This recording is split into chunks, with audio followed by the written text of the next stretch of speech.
Welcome to GRE Snacks, snackable episodes about the GRE exam and graduate school admissions.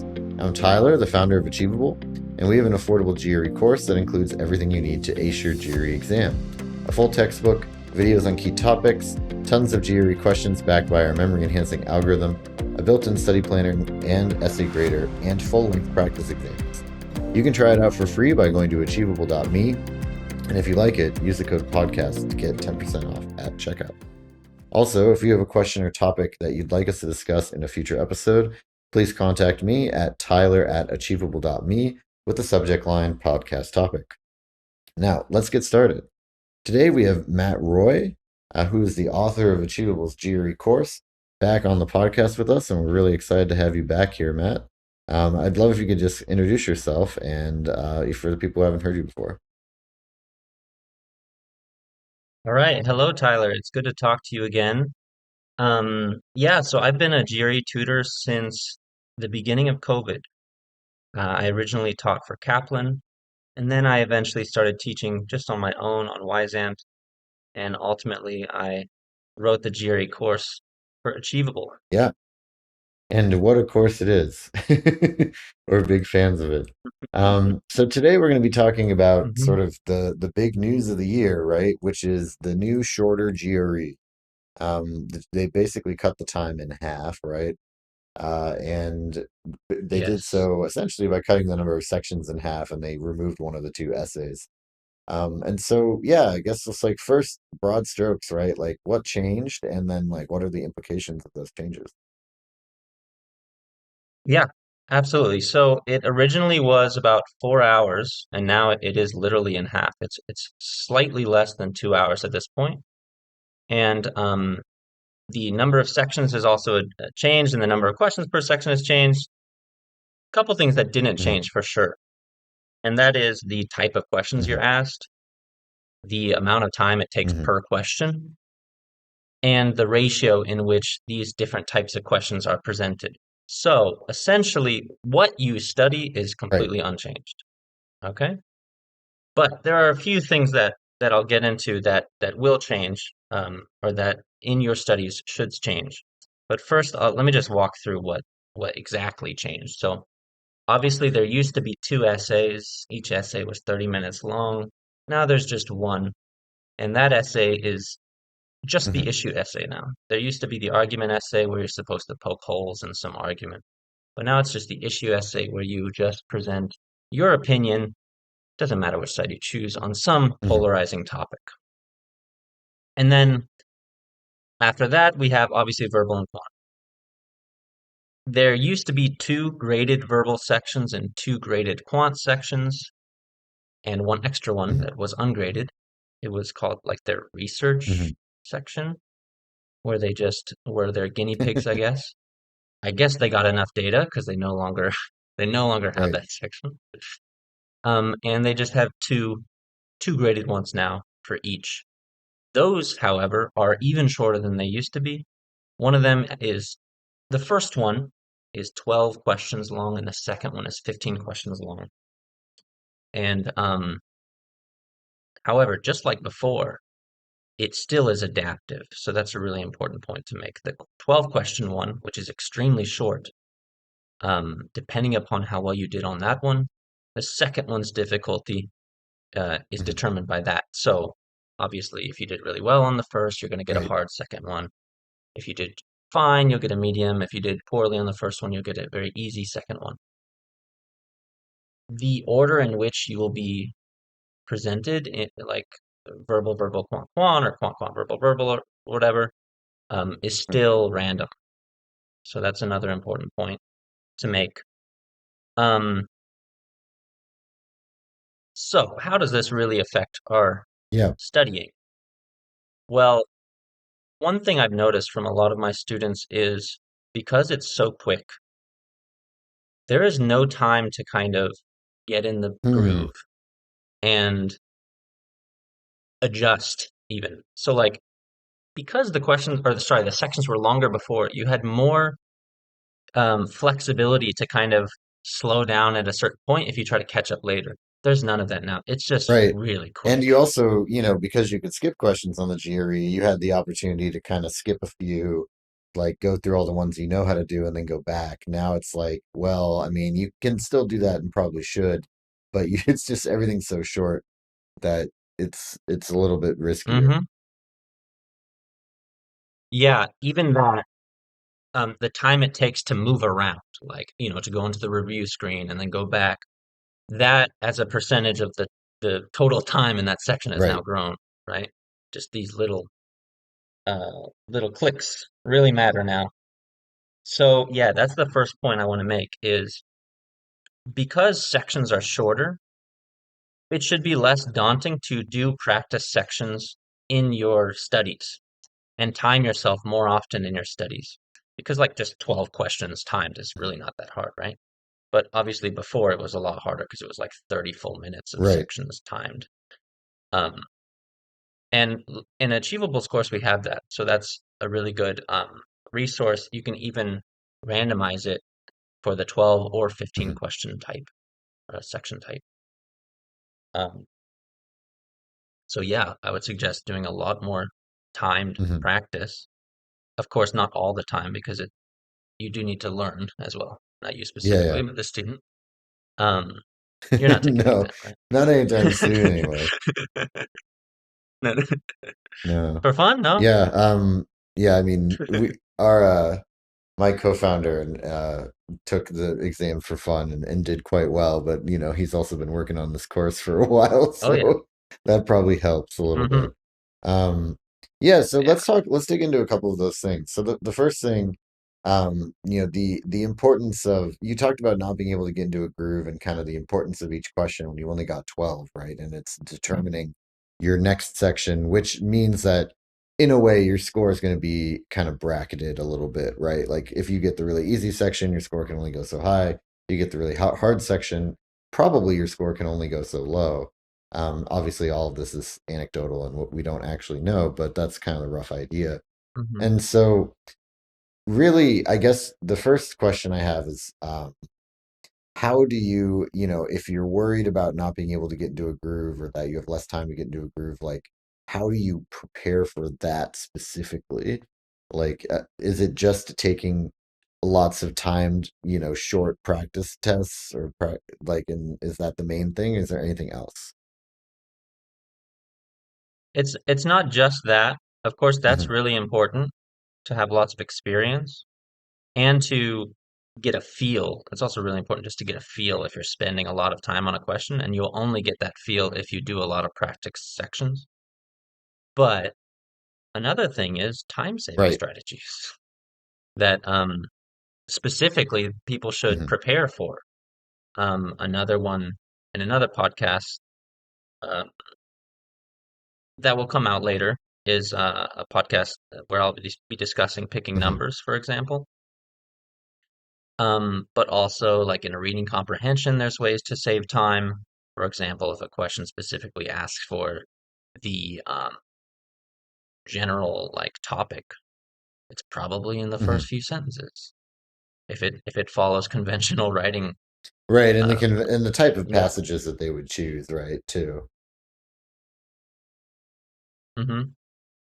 So yeah, that's the point is not only practicing a bunch, so you get that feel for if you're going too fast or too slow, but specifically taking time to strategize for speed, but uh, I should also say not making mistakes is another version of being fast. Right. Well, because if you So make a mistake on 1 out of 25 or 1 out of 30, I mean, it's not great. But if you make a mistake on 1 out of 12, that's obviously a lot worse. It's uh-huh, roughly mistakes are twice as yeah. bad if the test is half the length, right? Yeah, I mean like just within a specific problem, as you're doing the problem and you just like literally like as you're writing in, the algebra operation, you just Hmm. miswrite it. Well, you got to go back and do everything again because you made a little mistake while you were writing specifically. So being very careful and just like using the calculator for things that are kind of like routine operations is Hmm. totally fine. Don't lean on it, but don't choose not to use the calculator just as a way of, or just because you heard someone say you shouldn't Right. use the calculator. If it's going to prevent you from making a silly mistake, then of Hmm. course use it. Yeah. And I think also the other thing too is, it sounds like it's really important to be really fluent in diagnosing GRE problem types, right? Because that shortcuts Yes, like how quickly you can get to the task of solving them. absolutely. Having a plan. So certain question types have certain kind of preset strategies. And so having that plan, or at least having an idea of how to attack certain question types, is going to save you a lot Hmm. of time. Yeah, and you can get those, obviously from our course because we're talking about it, but I would hope that most of the courses out there probably have these kind of tips, right? Or tutors. Because at the end of the Yeah, day, the GRE is as much a puzzle as it is a standardized test. In fact, maybe sometimes more so, where a lot of the work is yeah. figuring out what you're actually supposed to do. Yes, absolutely. I can definitely say from experience that every problem that seems difficult is easy once it's explained. And why it's so easy is because you see it like Hmm. once it's done. And basically the key is finding the path or finding the strategy or finding the logic that gets to the answer, not necessarily just being good at the math in between. It's kind of seeing it from start to end Hmm. logically. That the test more and more is, I believe, is testing now. It's becoming more of a logic or math creativity type test or Hmm. abstraction. Right. Yeah, and with fewer questions, arguably, I don't know. I mean, I guess this is just me totally guessing, but I would imagine that the abstractness becomes even more important. But Hmm. Yeah, yeah, so my next question for you was about just kind of the mental part of taking a shorter test, right? On the one hand, it is generally probably better that it's shorter for the sake of like test fatigue, focus, and a bunch of other yeah, things. But on the other hand, you have to be on your A game right away, right? Like talking about what we were talking about before with sort of you don't have as much time to kind hmm of get warmed up or ramped up. What advice do you have for kind of making sure you're at like optimal mental performance going into even the very first section? yeah. I have a couple things that I tell every student before they take their exam or even before they schedule their exam, and that is to obviously sign up for the exam at a time where you are usually quick, you know, and not like obviously not too early. Like if you're not a morning person, don't make it too early. Also, though, make sure you, if you have coffee every day, make sure you have coffee that day, the day Mhm. you take the exam. If you don't have coffee every day, Um, maybe you don't take have coffee that day. yeah, yeah, just don't change anything. Make sure you get enough sleep and basically try to have the same routine that you usually have. I did Mhm. not do that, by the way, when I took my exam. I was in the Peace Corps at the time, and I arrived in the capital where I was going to take the exam the next day, and then I went to three different hotels. They were all booked, and then I booked on Booking.com, and I arrived, and there was no longer an Airbnb. So it was already getting close to midnight before I even found a place to Oh sleep. boy. It was very stressful. Yeah. Yeah, Well, yeah, so yeah, then I mean, that'll make sense. that's It's behind me really though. kind of the standard preparation tips then, right? Just maybe, I mean, do you think typically, I mean, I've heard people go both ways on this advice, but arguably, the old advice was like, give your brain a break. Don't do any practice tests like the day of or the day Oh before. Do yeah. you still think that's true? Oh, definitely. Yeah. I still think that's the case. In fact, I would go farther and say that in the last few days, maybe like 4 days out, you shouldn't be doing new problems. You should be doing the problems you previously got wrong so that you can solidify those things that Mhm. you learned. It would be really bad if, like, 2 days before the exam, you do a bunch of problems, like hard level problems, and you get like 70, 80% of them wrong, and you just feel really Mhm. bad about yourself. So it's really important. It's actually like also just logical. If you took all this time to study, you need to review the things you learned in the end, right? That's the best um, comparative advantage you have at that moment, just getting really good at what you know. Um, but of course, I would say no. The day before, the what I might do is like really simple problems that I've already done before. And then I think you can do flashcards or vocabulary flashcards all the way up until the day Mhm. before. That's fine.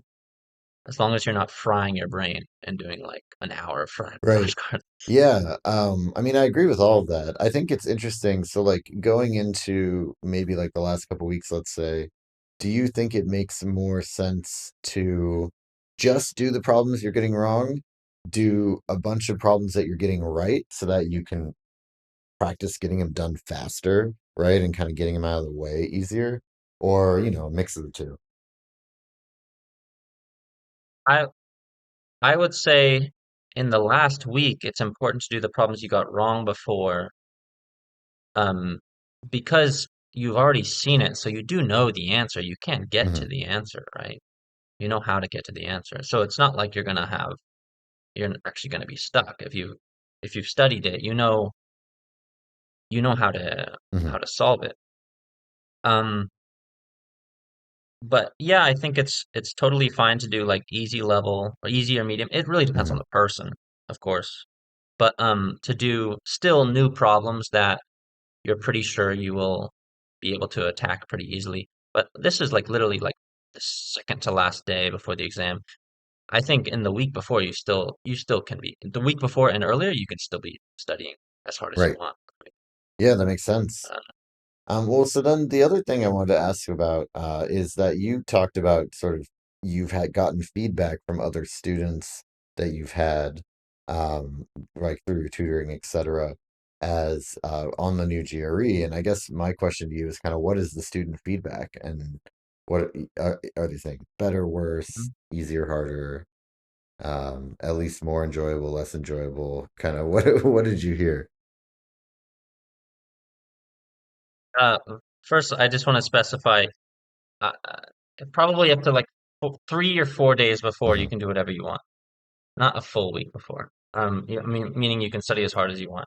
But once you're getting like 3 days out and 2 days out, that's when you should be reviewing. Yeah. But anyway, I just want to specify.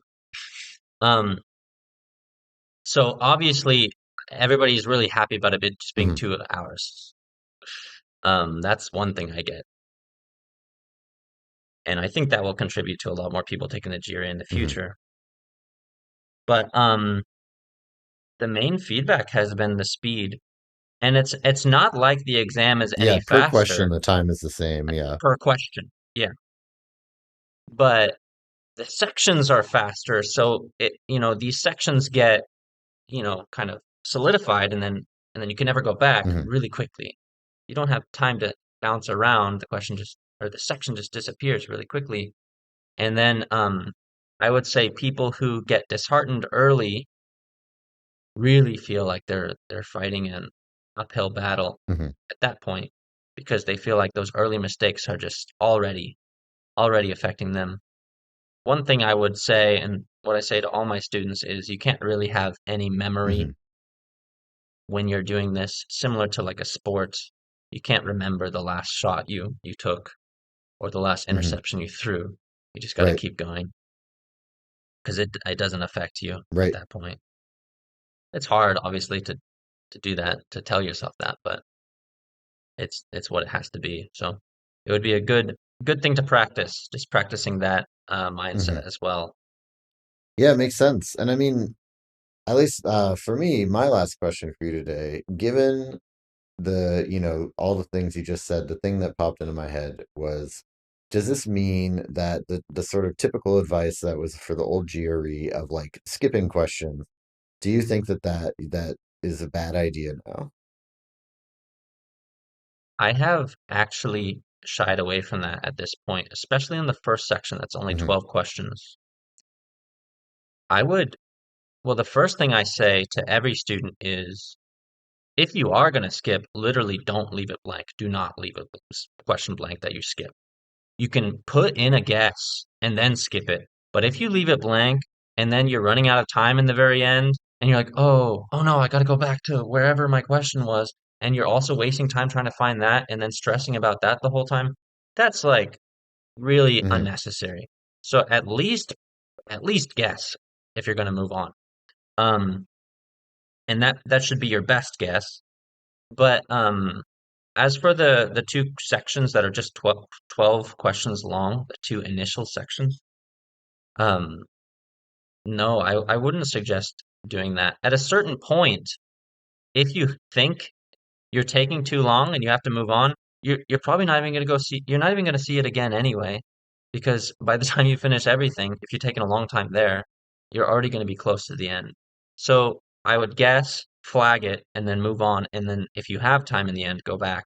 But you need to take an educated guess at least on those. Don't completely skip and say I'll think Right. about it later. Especially if you No. invest time into it, right? Like it seems like that with the Yeah. 12 question one, especially, but just with the new shorter format, the worst thing you can do is spend a minute and a half on a question, be like, I don't really know how to figure this out, and I'll come back to it later. Like you almost have to cut bait at that point. hmm Yeah, at that point you need to say I don't think I can figure it out, but I need to Hmm. make a good guess. And then just make your guess and move on. Of course, you should do that if you know deep down that like you're never going to Hmm. get to the answer. Then just move on. But at least make a guess. And the fact that you can't really figure it out then just means that your comparative advantage is probably in other problems you haven't seen before that you're likely going to know, Yeah, right? exactly. And I think also kind of the Yeah. last like the thing that you prompted there too is just this idea that like if there's a question you're like I don't think I can get this right. I mean, I think if you're I would almost argue that if you're kind of 15-30 seconds into it and you really just don't know, like maybe it's a quant question where you're just like, yeah, I there's clearly some law of like systems of equations that I'm forgetting. Or you're looking at a verbal question and you're like, I don't know any of these six words. Like at that point, maybe Oh, you yeah. just quit early and buy yourself more time for other things. Yeah. Yeah, the only thing I'll say about that is just don't fall into the trap of saying that for every question that just looks slightly annoying. Because some people can do problems, but they look at it and they're like, I'll just skip it. And then you don't want to get into that habit, of course. So you have to kind of be honest with yourself and really tell yourself, can I do this or Hmm. is this too much? Or is it too Yep. difficult? Yeah. Don't be personal Yeah. about it. Just attack the test, right? Yeah. Yeah. Mhm. Well, that makes a lot of sense. Is there anything else that you wanted to talk about today before we wrap up this episode? Just one quick Hmm. GRE tip in quant comparison questions. If you look at it and you genuinely have no idea what to do, it's very likely that D, meaning the relationship between quantity A and quantity B, is you Hmm. cannot determine it, is the answer that's might be more likely to be correct. Not because D is more likely in all cases, but D is more likely in the case that you don't Right. know the answer. Because that's probably why. Because you don't know what to do might be why D is the answer. So I would just say guess D on quant comparison when you have no Right. idea what to And do. yeah, like maybe your chances are not like super good that you're going to get it right because you're still guessing, but your chances might be like 33% instead of 25, which is what they would normally Yeah. be. Yeah. Because I agree with you. Generally Yeah. speaking, like quant comparison can also be the most time consuming because it is you basically have to prove that nothing works, which is almost like you have to hmm anti-solve all three of the other options. So, Yes. Yeah. Or you have to prove conflicting scenarios and then say because there are conflicting scenarios, it shows that D is the answer. But again, if you have no idea what to do, it's likely that's why D is the answer. Some of them are like I call them like fake questions where what they're asking is meaningless. And that's why D is the answer. Cool. Well, thank you so much. This has been GRE Snacks, hosted by Tyler from Achievable with Matt Roy. And Achievable has a great online GRE course that you can try for free at achievable.me. Use the code podcast to get 10% off at checkout.